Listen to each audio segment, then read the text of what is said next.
Hello everyone, আসসালামু আলাইকুম। রাব্বি লাবণী ফ্যামিলিতে আপনাদেরকে স্বাগতম। অনেক দিন ধরে রাফাতের আপু ভাজির পিঠা খেতে চেয়েছিল, তো সময় করে বানাইতে পারিনি। তো সেদিন যে বৃষ্টি হচ্ছিল দেখে রাফাতের আপু বলে আজকে সেই ভাজি পিঠাটা বানাও। তো এই পিঠাটা বানাইতে যেহেতু সময় লাগে অনেক, তাই ভাত খাওয়া দাওয়া শেষ করে দুপুরে পিঠার আয়োজন শুরু করি। তো পিঠাটা যেহেতু ভাজির পিঠা, তাই ভাজি কাটতে হবে। ভাজি কেটে আমি ভাজি ভালোভাবে ভাজি করে নিছি। এরপরে রুটি যেভাবে বেলে আর যেভাবে সানে আটা, ঠিক সেভাবে সেনে আমি রুটি বড় করে বানিয়ে গ্লাস দিয়ে রুটিগুলোর ছোট ছোট করে এভাবে আমি গোল রুটি কেটে নিয়েছি। আর আমি জানি যে এই পিঠাটা সচরাচর সবাই পারে আর করে, তো আমি ভাবলাম আপনাদের মাঝে শেয়ার করি আমি যতটুকু পারছি বা যা করছি। তো রাফাতের আব্বু আগে কখনোই আব্বু এইটা পিঠা ওইটা পিঠা মাঝে সাঝেই খাইতে চাই, কিন্তু আগে পিঠা সে একটুও পছন্দ করতো না, এমনকি খাইতেও চাইতো না। তো পিঠা আমি এই যে একটা আপনাদেরকে দেখাই যে কিভাবে এই পিঠাটা ভাজ করে। আমি সঠিক বলতে পারতেছি না, যে গোল আকৃতির জায়গায় মাঝখানে আমি পিঠাটা রাখছি, এরপরে আমি দুইটা একসাথে লাগাই নিচ্ছি। আর পিঠার ডিজাইন মোটামুটি আলহামদুলিল্লাহ আমার খুব একটা খারাপ হয় না।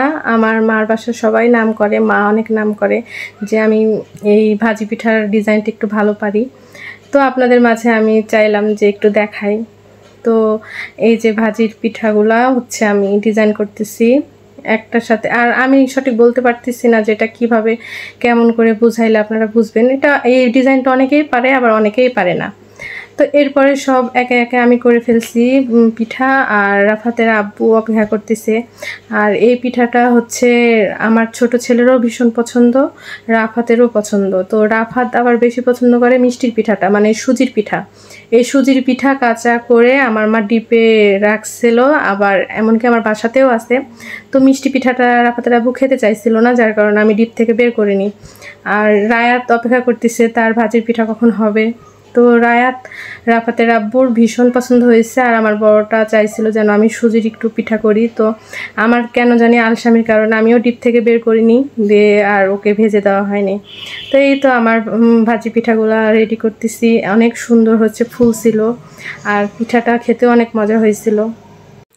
পিঠা জিনিসটা সবসময়ই খাইতে ভালো লাগে, এটার জন্য এক্সট্রা কোনো দিন মাস বা বছরের অপেক্ষা যে করতে হবে এমনটা কোনো কিছু না। আসলে এটা মনের ইচ্ছা বা করার ধৈর্য শক্তি এই জিনিসটা লাগে, তাইলেই পিঠা বানিয়ে খাওয়া যায়। কিন্তু এই ভাজি পিঠাটা করতে গেলে অনেক ঝামেলা, আর আমি মনে করি যে অনেকজন মিলে করলে এই পিঠাটার জন্য অনেক আনন্দ হয়।